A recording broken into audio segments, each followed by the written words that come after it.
Welcome everyone. Interesting episode today because मेरे साथ हैं Harish sir and of course what you're talking about is the union budget. Uh, it's an interesting time like we've discussed other times as well. Markets are again very close to all-time highs and with the union budget things get even more interesting. So let's get right to the topic, sir. My first question to you is what I just said. Uh, Budget, what do you think? What is your outlook and how are the markets looking? Thank you, Vishu, for a great question to start out the conversation today. Okay, budget, firstly, let me, if we look at the last 10 years budget, okay, I think the first point I want to make is कि 3 महीने के बाद, returns of the market are basically flat compared to what it was on the budget day. So the point I'm trying to make is that budgets are becoming more and more a non-event. It is a policy making from an announcement point of view. It has got certain important aspects, which is in terms of, say, how the fiscal deficit is, how the macros are, some broader contours of key policy making का सबसे बड़ा approach क्या है. But beyond that, generally budgets have kind of lost their big bang relevance that they used to have in the past. Having said that, this budget, of course, gave in some googly from a tax point of view. But before I get into the tax aspect of the changes, I think it is important to recap कि going into the budget, because February में एक budget हुआ था, which was a vote on account of the interim budget, and July का जो budget था. Beach mein, if you were to think of it, what was the big expectations from the current budget? There were broadly four key aspects, right? Ek tha, between February and now, there was a large dividend from the RBI. So the broader thought process was कि सरकार कहाँ पे खर्चेगी? There were quite a few priorities that the government had. What is it that they are going to spend on? Second was obviously elections हुए थे in between. And clearly from a outcome, the outcome was not as per expectations of the government as it was in, say, February. Third is given that they have now joined hands with coalition partners, uska pulls and pressures में क्या हो सकता है. And lastly, they are also going to go into elections in some of the larger states, right? Maharashtra, Haryana, and at some point UP. And therefore, will they use this budget to make some kind of a broader change in terms of focusing on these 4, 5 states? So broadly, if you were to think from that lens, I think the message that is coming through is that this is more a continuity budget from where they left off in the last February. And even before that, they have been pretty much consistent with their approach that they want to bring the government balance sheet into control, which means that the biggest priority continued to be fiscal deficit management. So almost 75% of the extra income that they got from RBI in the form of dividend actually went in terms of reducing the fiscal deficit. So fiscal deficit का जो number था 5.1%, वो 4.9% किया है as far as this is concerned. So that's the bigger thing, I guess. Their bigger approach is over some period of time, they want to get a rating upgrade from the various rating agencies. Because clearly, as we are becoming larger and larger, we cannot be not having an investment grade as far as the global rating agencies is concerned. So I think that's their number one priority. Secondly, some of that went into consumption. So close to about 25 to 30,000 crores went in the form of lower tax rates that were given to income tax players, roughly about 17,500 for the new tax regime. जो filers है, उनका जो saving है, is what they had anticipated per filer. So that was the second big delta change. The third thing was they had maintained their infra spending. So exactly 11 lakh odd crores. They have maintained that. There has been no change in that. But they further gave loans to state governments in the form of interest-free loans, provided the states do capex. So therefore, they continue to keep their focus on capex as their bigger driver over there. So in that sense, I think this was a budget of continuity. The fact that they were very focused on stability rather than wanting to get growth through this big dividend is what I think comes through. And therefore, from a financial market perspective, purely on this part of the budget, this is a welcome development in the sense that they are focused on macro and their continued improvement in terms of macro.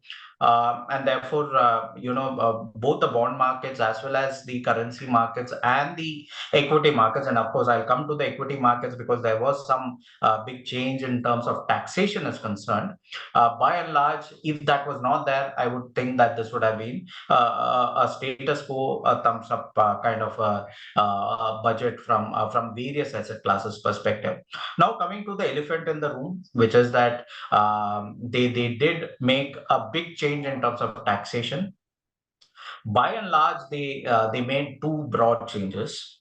First is in terms of they brought, different asset classes, including say bonds, equities, gold, property, had different ways in which they were classified as short term, long term, whether they would be an indexation benefit for certain asset classes and otherwise, etc. So एक अच्छा सा खिचड़ी बन गया था in terms of over the course of the last whatever 10, 20 years. And the attempt is not to gain more taxes, but to harmonize and rationalize the various slabs so that across all asset classes, there is reasonable uniformity in terms of their approach. So at this point of time, broadly, they brought down, for various asset classes. In certain cases, they increased it also. But broadly, what qualifies as long term is 2-year holdings for most asset classes, except equities. Equities and equity mutual funds continue to have a 1 year as the time frame to determine between short term and long term. But most other asset classes, it's come to 2 years as the time frame. Earlier, it used to be 3 years. That has come down to 2 years. Short-term capital gains for most asset classes, which used to be at 15%, went to 20%. That was the second big change. The third and possibly, and then the long-term capital gains was brought to 12.5%. For equities, it went from 10 to 12.5. For various others, it went down from 20 to 12.5. But the big change that they did was that indexation benefit, which especially property and gold kind of enjoyed, that is no longer going to come through. So this obviously has meant some changes for different market participants. From the status quo, thoda bahut change hua hi hai. But I think the broader idea is, going forward, it brings in simplicity, it brings in reasonable transparency and harmonizing across asset classes. So that is broadly where I would kind of stop. I think I've taken a lot longer to explain this. Let's see how you want to take the discussion going forward. Yeah, absolutely, sir. This was very enlightening. And as you said, this has a lot of implications on how we invest, how India invests as well. So I think let's pick it up right from where what you were just talking about, which is how this indexation benefit, which was there earlier and it's not there now. I think a lot more investors would now find it easier. We were already kind of moving towards a kind of financial awareness in the country has come, wherein a lot more people are participating in the markets now. And with this equalization, let me call it equalization of investment opportunities, I think many more people would now start moving towards equities and would love to hear your thoughts about it as well. Even before the budget, we had actually prepared this document and we had circulated it earlier this year in terms of the broader balance sheet or household savings. What is it that Indian household savings is looking like, and where is it that most of the money is going towards, right? So while there is a lot of awareness, as you rightly called out, कि financial awareness काफी बड़ी है over the course of the last 5-10 years. The reality is that still about 60% is in real estate of the total savings, accumulated stock. Right, gold may I think around 10-15% hai. Equities in various forms, direct equities ho, mutual funds ke through ho, is about 5 to 6%. So it's still a very small percentage. Bank deposits continue to have a very large share of thing. But even, let's take the most inefficient asset class, in the sense that usse koi return ki umeed nahi hai, which is cash. Okay, cash, if you were to think about today, okay, which is not in the banking system, okay, which is in each of our wallets and purses, and in certain cases under the mattresses of some people, etc. The total cash which is out there, cash in circulation, is close to about 37-38 lakh crores. The total equity, which includes a mark-to-market gains, flows, some milake, including direct stocks as well as mutual funds, some milake, is close to about 50 lakh crores. So what I'm trying to say is that just cash, which is supposed to give us nothing, there's no returns expected out of that, is 75% of the last 30-40 years का जो मेहनत हुआ है in terms of getting people to invest into equity markets, either directly through equities or through avenues like mutual funds. So that really we are really at the tip of the iceberg, so to speak, when we have a non interest generating asset like cash, जहाँ पे tax wax की कोई issue ही नहीं है in terms of, because कोई return ही नहीं है, तो फिर there is no concept of tax filings on that. But you can just imagine the sheer number and opportunity which is there. Now clearly we do think that this trend of financialization of savings will further accelerate, given this harmonization.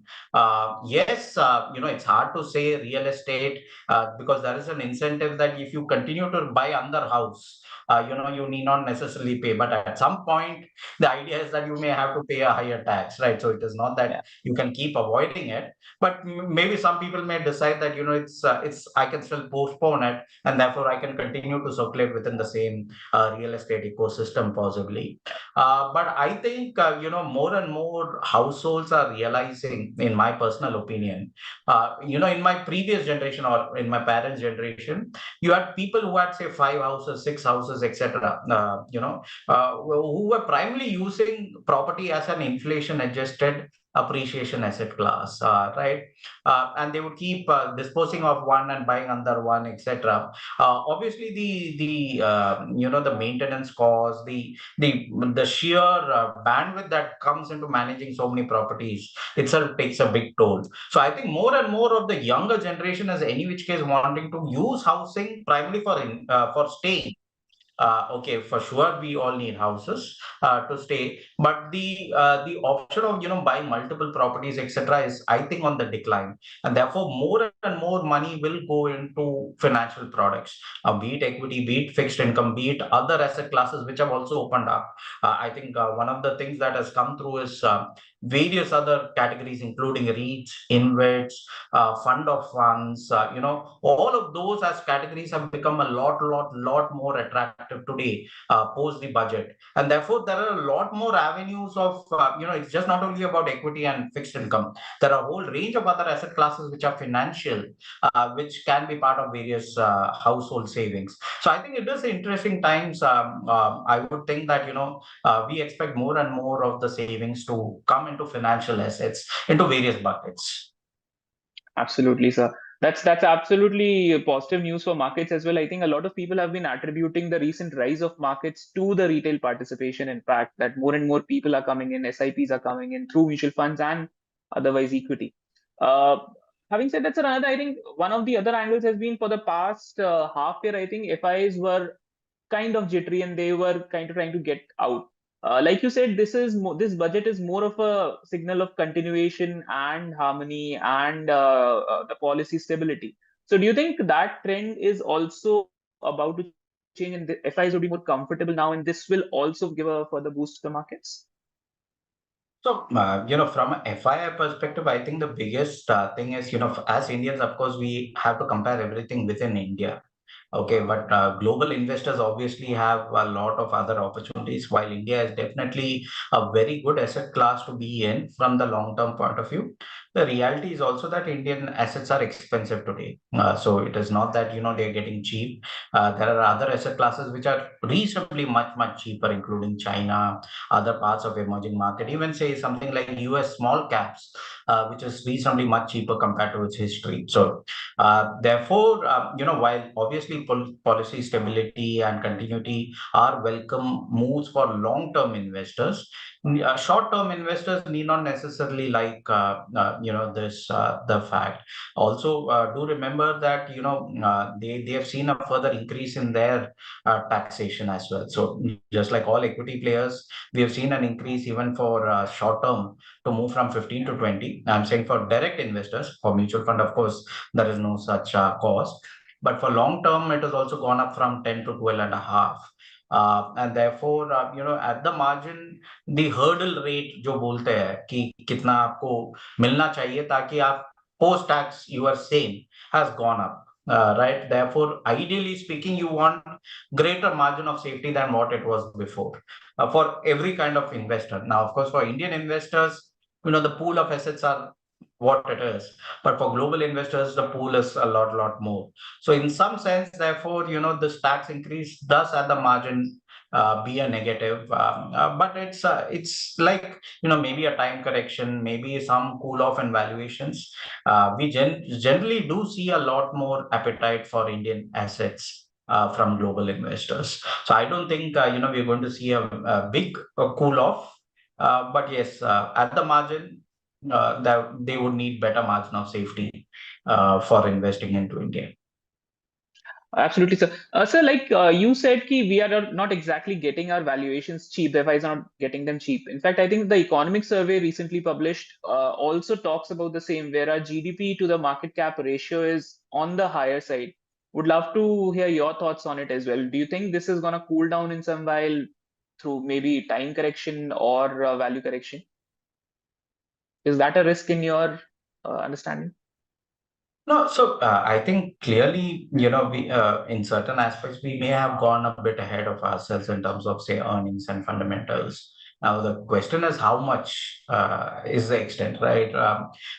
In markets, equity markets, generally we say 10-15% correction. So it's par for the course. It's Yeah. nothing. At any point of time we should be prepared for that. But are we seeing a bubble that, is going to cause a 30, 40, 50% correction? Possibly not. More likely that we're going to see a time correction, some adjustment, some earnings to come back, and then So let's flip the argument of market cap and GDP in a different way, right? See, if you look at our GDP share of the world, and numbers might be a bit off, but broadly, India's GDP share of the world is close to about 3.7, 3.8%. Okay. And we do think that, this share can likely double over the course of the next, say, 7, 8, 9 years. Okay. Again, when it happens as a function of multiple things. But broadly, I think we can all agree to the fact that, India is growing faster than the rest of the world. I don't think there is any dispute about that. And the fact that, we are likely to double our share, therefore, in a reasonable time frame, right? If I look at, say, the market cap share of our indices or of our country vis-a-vis the world market cap share, that is close to about 4.3, 4.4%. So the extent is basically 3.7 and 4.3. Okay. Now, with the prospect that 3.7 over the course of the next 7, 8, 9 years is likely to go to say 5, 6, 7%. I don't know where it'll end up, but I'm just giving you a path as to where it'll be. So in that context, yes, we are not going to potentially get that same extent of doubling in terms of that. But can 4.7 go to say 5, 6, 7, 8 over the course of the next 5, 6, 7, 8 years? I think it's quite realistic to believe that it can go through. So as long as the foundation of the economy are good, as long as the long-term runway continues to remain good, I think the longer term prospects of equity continue to remain positive. We don't see any reason to doubt that. Yes, could that be a correction of sorts over the course of the next 6 months to make a better margin of safety for that? Absolutely, yes. But it is not something that we are saying that one should move out of equities, etc. At margin, we do think that if you were say at X risk, maybe it is better to make one level lower. So if you are in small cap, to be in mid cap. If you are in mid cap, to be in large and mid cap. If you are in large and mid cap, to be in flexi cap, etc. Yeah. So it makes sense to tone down the risk expectation, to tone down the expectation from markets, but not to get out of the markets. I mean, I still think that it's only about time correction and a longer horizon and asset allocation. These are the only two solutions that I can think of which can benefit investors at this point of time. Right, sir. Let me get to the other part of this discussion, which is थोड़ा sector specific बातें. Budget की बातें is what we call this series. Sir, I think there are a lot of themes going on in the market which have some of which already have made a lot of money, and people are wondering whether there's still steam left in these sectors. I'm talking about sectors like defense, there's power, which have run up quite high. And then there are sectors which people believe are kind of emerging, and now the way will turns towards them. People are talking about agriculture being a theme. The budget itself, it was a lot. Skilling being a theme, skilling and education because of the youth empowerment that this budget focuses on. There's textiles that people are talking about. So, which sectors, as per you, right now have good potential, pocket potentials? I think, broadly, if we were to break it into four broad themes, okay, you've got financials, you've got consumption, you've got investment, and you've got outsourcing. These are the broad four themes which are there, right? Overall, I would think that, uh, investment related theme and outsourcing related theme are the two themes where I would say, over the course of the next 2, 3 years, we can see a big delta shift. Okay. Investment, of course, has done very well over the course of the last 2, 3 years, including, say, power, utilities, capital goods, construction, manufacturing, etc. But we do still think that there is still more room. Currently, it's still only the government which has done a lot of heavy lifting. Private sector capex is just about started to move into the next gear, and but we still think that there is more room for growth to come through as far as private sector capex is concerned. But the bigger delta in the sense that today most people are worried about the recession or the slowdown globally, and therefore its impact on exports.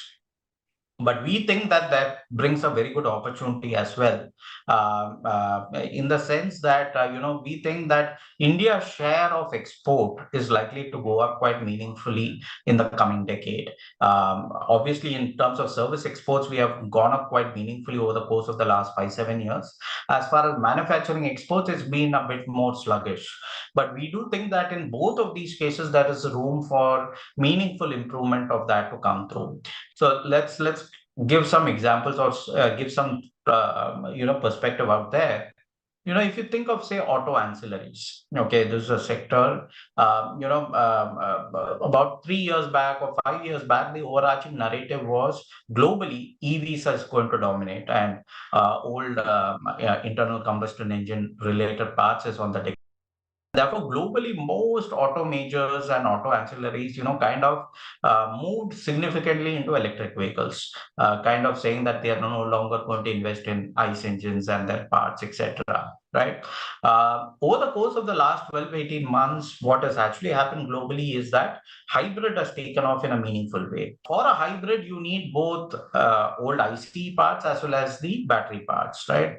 Now, globally, therefore, capacities are not there for ICE engines. The only country, if I can think of, one is of course China to a certain part, but they are also moving big time into electric.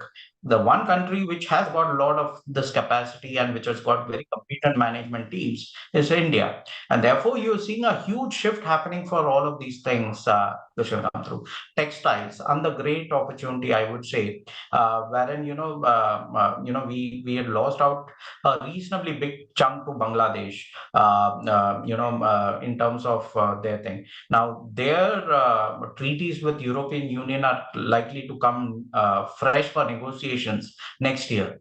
Now, we don't know how it will happen, but given the fact that they are no longer poor and their incomes have gone up, possibly they are also not going to be given the same concessions as before.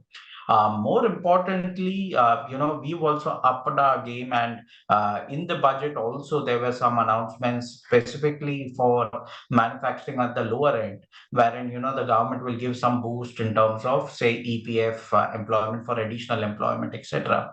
And textiles is a very large employer, right? Potentially PLI for textiles can come through in a meaningful way. So I would say that textiles could be under great area. Pharma could be under such opportunity, which caters both to domestic as well as for outsourcing.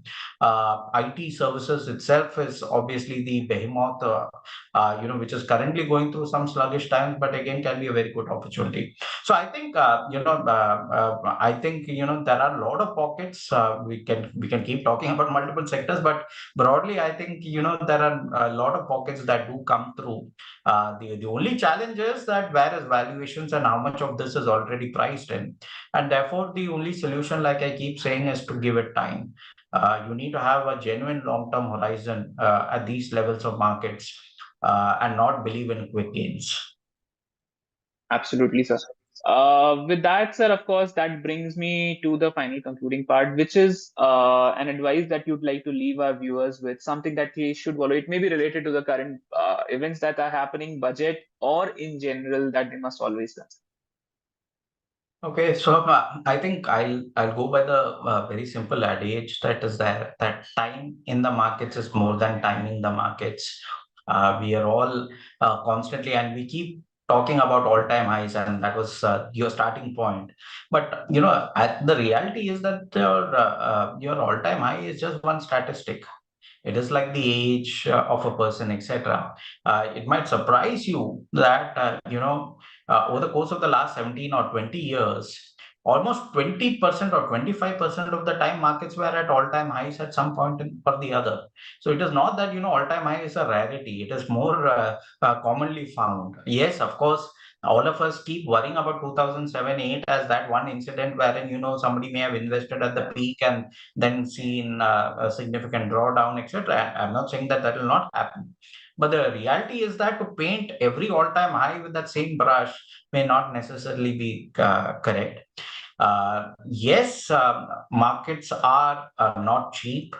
They are fair value plus, without a doubt. So, one shouldn't be expecting quick gains, but one shouldn't be hesitant about, thinking about your long-term goals, thinking about the benefits that equities can provide to your portfolio, to your retirement, to your kids' education. All of these are goals that are not going to go away, regardless of your view on timing the market. And I think those hold priority, and that is where I think asset classes like equity, solutions like asset allocation products, hybrid products, fund of funds, all of that come into relevance. So please go with a very nice advisor who can help you navigate all of that. But please don't be close to the idea just because markets are at all-time high that we should have a very different or a conservative stance. Be mindful of the risk without a doubt, but your goals are priority. And for long term, I would continue to maintain that equity is a great asset class to generate wealth on. Right. Absolutely, sir. Thank you so much for taking out time for us, and I hope you'll allow us the opportunity to learn more from you in future, sir. Likewise, thank you so much, Vish. Good day. Thank you for your time. Investments in securities market are subject to market risks. Read all related documents carefully before investing.